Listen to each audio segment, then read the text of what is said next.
Gilgit and Baltistan, part of the state of Jammu and Kashmir that acceded to India. Pakistan invaded these territories by committing war crimes, by sending its civilian soldiers in civilian attire and occupying those territories. There is no question Gilgit and Baltistan were never asked what to pawn. Number two, they are sovereign territory occupied by Pakistan, and they are sovereign territory because India recognizes as such. As far as Pakistan goes, have you read the United Nations Security Council resolution of 1948? What is the first point, sir? What does the first point say? That's what I'm telling you. I'm asking a question, sir. If you don't have, one second. No, just a second. If you don't have the answer, if you are going to, as a commentator, you have to be impartial. No, I'm not impartial. I'm not impartial. I'm not impartial. You should read your body and No. My question, sir.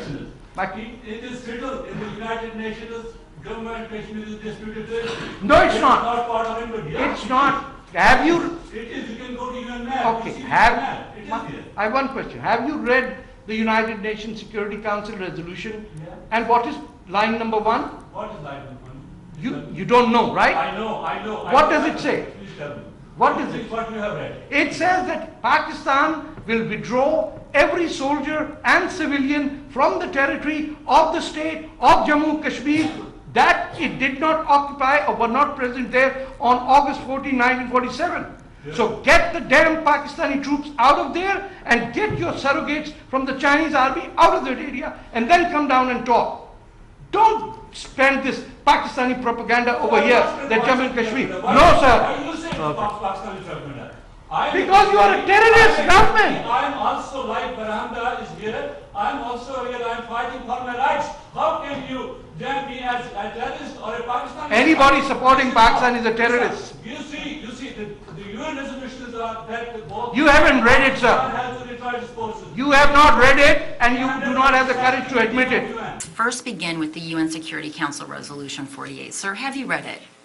Have you read? No. Okay, so the first thing I'm going to encourage you to do is go on to the UN Security Council's website and read that fabulous resolution that every Pakistani points to, but which not a single one has read. I also then want you to take the actual version from the UN Security Council, and then I want you to compare that to the claims made by Pakistan's permanent representation to the UN. And you're going to understand your confusion, sir. So the resolution is actually very clear. There are 3 steps. They were sequential and they were conditional. The very first step was that Pakistan was supposed to demilitarize to the satisfaction of this UN body that was to be established. Then, conditional upon the UN being so satisfied with this demilitarization, India was also supposed to demilitarize with a presence being permitted to defend itself against Pakistani aggression.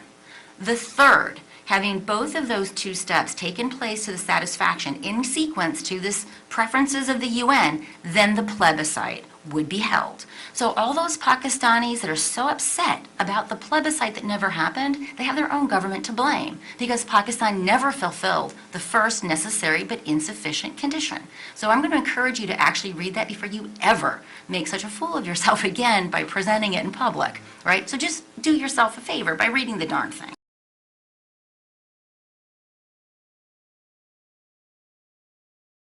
Welcome to this special episode of Writer and Books. I'm very honored to have with me Mr. Tarek Fatah, who's is your first visit to India, and you always claim to be an Indian born in Pakistan. I was watching your video interview in some Canadian Urdu channel in which you claimed the first time you tried to cross over through the Wagah border. Yes. You stepped and some colonels scolded you. And yes, this was just after the 71 war, and both countries had prisoners of war. Well, the Indians had a whole lot. We had about a few hundred, but the POW parcels would get exchanged under the ICRC. And I was a reporter with Pakistan Television, so I noticed there's a white chalk line, and I've got a clip from a 16 mm film which I've printed out. I stepped over and pretended that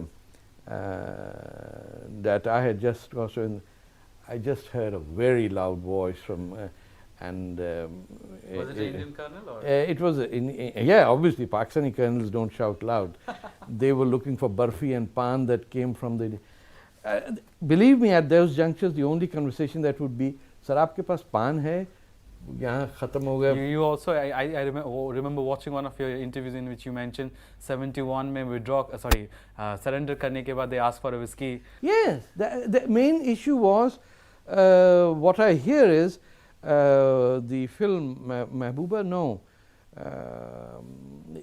General Tiger Niazi wanted to have scotch and watch a film, a very famous Indian at that time, and so General Arora said, why not, we both come from the British Army, old chap, I'll get you whiskey and a movie. Okay, go ahead, keep your sidearms.